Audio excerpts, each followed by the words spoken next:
दुष्यंत, तुम्हारी इस महीने की सैलरी नहीं आएगी। क्यों मैम? और सिर्फ मेरी नहीं आएगी या बाकी लोगों की भी होल्ड पर है? सिर्फ तुम्हारी ही नहीं आएगी और शायद अगले महीने की भी सैलरी तुम्हारी ना आए। लेकिन ऐसा क्यों मैम?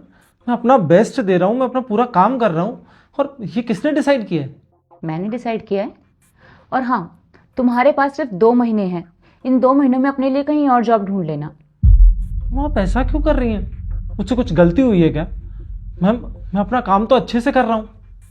हाँ, तुम अपना काम अच्छे से करते हो, लेकिन हमारी कंपनी को तुम जैसे इंसान की कोई ज़रूरत नहीं है। इसका क्या मतलब हुआ मैम? मतलब ये, जो इंसान अपनी जिम्मेदारियों से भागता है, हमें ऐसा इंसान नहीं चाहिए। मैम ऐसा कब हुआ जब मैंने अपनी जिम्मेदारी नहीं निभाई है? अच्छा, तुम्हें याद नहीं आ रहा है? नहीं। ठीक है, मैं याद दिला देती हूँ।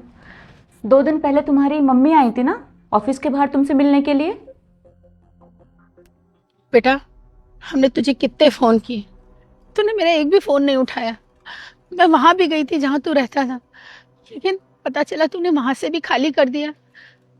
बड़ी मुश्किलों से तेरे ऑफिस का पता मिला था, बस इसीलिए मैं यहाँ आ गई हूँ। अरे आप यहाँ पर क्यों आई? अगर मैं फोन नहीं उठा रहा था इसका मतलब मैं बिजी था, और मैं आ जाता ना 1-2 महीने में घर। 1-2 महीने? बेटा, 1-1.5 साल हो गया तुझे गांव आए हुए। पहले तूने गांव आना बंद कर दिया, फिर धीरे धीरे मेरा फोन उठाना भी बंद कर दिया। बताया तो मैं बिजी था। आप क्यों आई हो यहाँ पर? क्या काम है आपको? वो तेरे पापा ने जिनसे उधार लिया था तेरी पढ़ाई के लिए, उन्होंने हमारी जमीन पर कब्जा कर लिया है। बेटा, घर की हालत बहुत खराब है।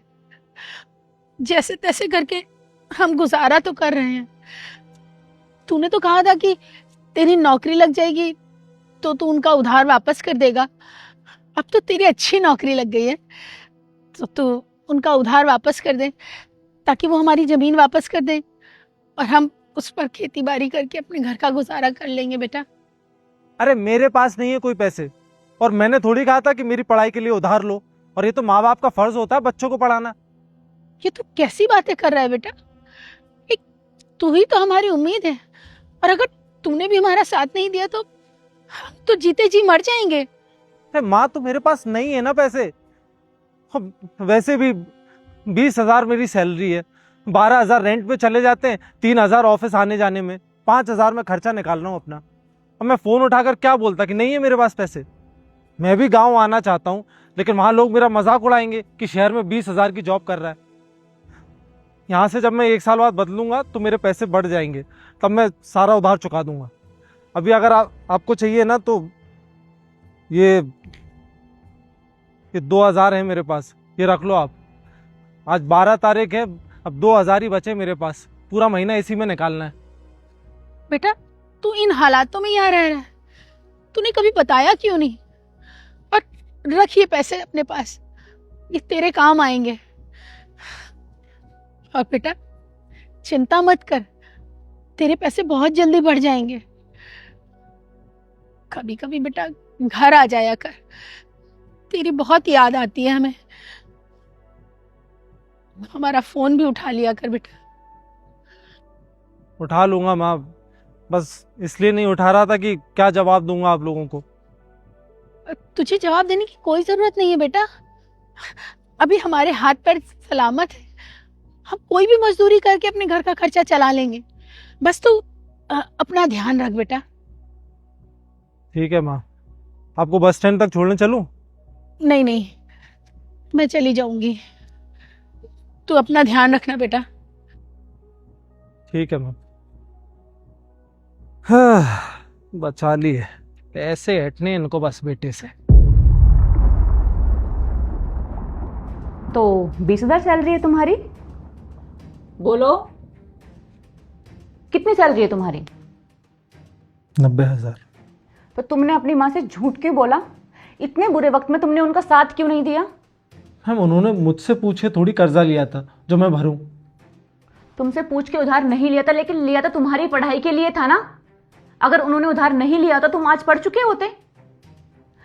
गवर्नमेंट स्कूल से पढ़े हो तुम? प्राइवेट से। प्राइवेट से?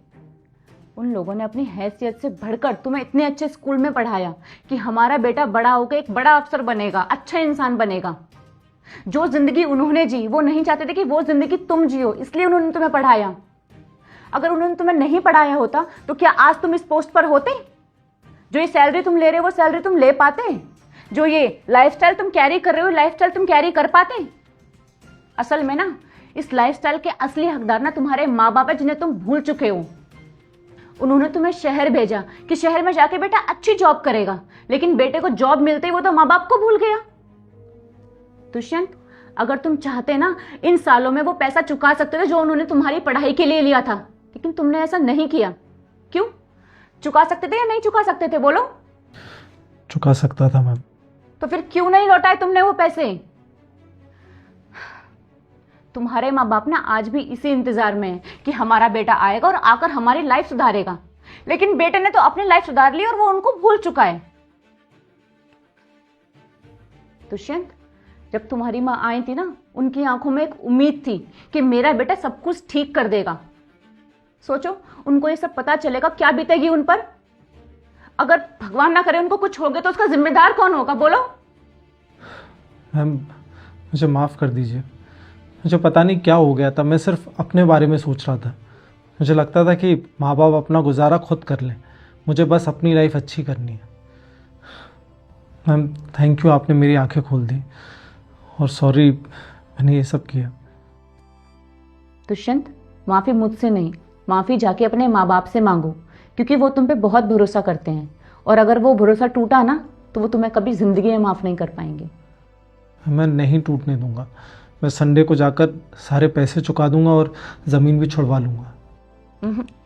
संडे को नहीं, तुम आज ही जाओगे, आज ही जाके सब कुछ ठीक करके आओगे। और अगर तुमने कोई भी चालाकी करने की कोशिश की तो मैं तुम्हें ब्लैक लिस्ट कर दूंगी, तुम कहीं भी जॉब नहीं कर पाओगे, याद रखना। हम उसकी नौबत नहीं आएगी, मैं सब कुछ ठीक करने ही जा रहा हूँ, और उनसे माफ़ी मांगने भी। गुड, जाओ और आके मुझे रिपोर्ट करना। जी मैम, और थैंक यू मैम, आपने मुझे इतनी बड़ी गलती करने से बचा लिया। जाओ।